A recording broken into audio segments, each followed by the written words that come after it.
the first interactions I ever had with patients with bad mold. Like you would say something to them and it was just like Groundhog Day. Cognitive decline is it's just scary. The level of brain fog is it's really scary. It's scary from a long-term dementia standpoint, but it is amazing how much I see it being able to heal.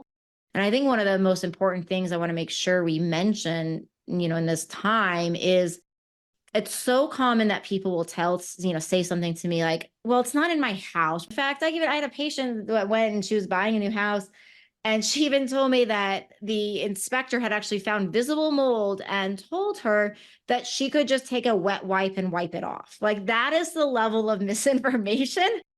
And so many times people go online and they look for like certified inspectors. Well, certification doesn't mean that people know that these inspectors know truly the significance of how to find mold, of what biotoxin and mold illness actually does, of the levels that are actually problematic.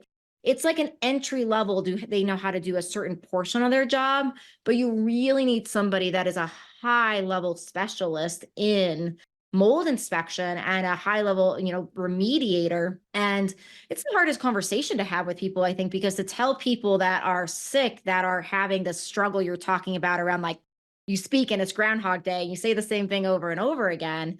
And then to have the conversation with them to say, like, well, now you need to inspect your house and possibly spend tens of $1,000s in remediation or moving.